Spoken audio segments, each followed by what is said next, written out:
To the gentle lady from South Dakota. Thank you. I appreciate that. And Mr. Speaker, I rise this evening to join my fellow female colleagues and members on this side of the aisle to highlight exactly what it means to be a Republican woman.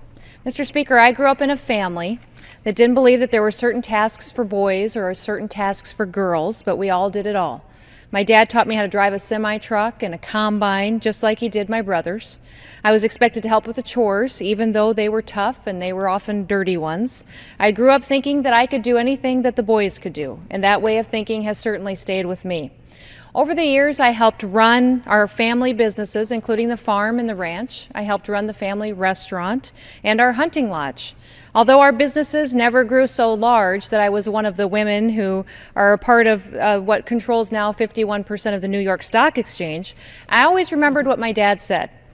And I always remembered that I could work just as hard as the guys could. My contribution was always just as valuable.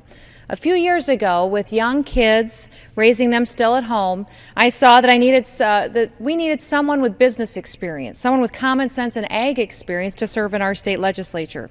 So I ran and I won a seat there.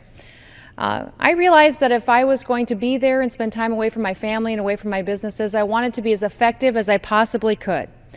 So that meant running for a leadership position. So in my second term, I became the Assistant Majority Leader in the South Dakota State Legislature. I soon realized that the place that really needed a person with common sense and business sense, and a place that really needed someone who had worked in agriculture and run businesses, and someone who isn't afraid to roll up their sleeves and get to work, it was in Washington, D.C. So I ran for Congress last year on the platform that we need people to represent us who have real life experiences, who have experience running businesses, balancing checkbooks, dealing with regulations, and paying taxes. I didn't run because I was a woman, and I didn't expect people to vote for me because I was a woman. That had never, ever even entered into my thought process, as the person that I was running against was also a woman. I worked to earn each vote talking about what was important in this country and talking to folks about our life experiences and my position on the issues. That's what I knew mattered to South Dakotans, and that's what mattered to me. Mr. Speaker, my agenda, the Republican agenda, is indeed pro-women.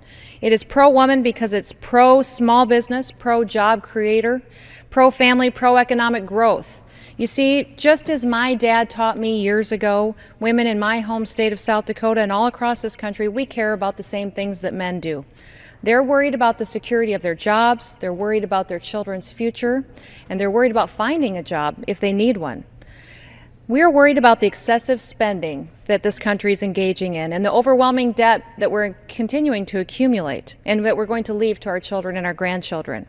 We're worried about what new government regulation is going to come in and hinder our businesses and what's around the corner that's going to try and control our portion of our lives or hurt our small businesses on the street corner. Mr. Speaker, our Republican conference has rolled out a jobs plan. It's pro-woman and it's pro-man because it does exactly what we need to get our economy back on track. It cuts burdensome regulation, it fixes the tax code, it increases American competitiveness, and it maximizes our production of American-made energy. I'd like to close by thanking all of my colleagues for this opportunity to speak on the House floor tonight on what it means to be a Republican woman and what it means to be someone who serves here with common sense, business experience, and life experience, who cares about our children and our grandchildren in this country. And I'd like to thank them, my colleagues as well, for organizing this special honor. It has been my honor to serve and to speak and to share this evening with you tonight. And I yield to the gentlewoman. Thank you. Next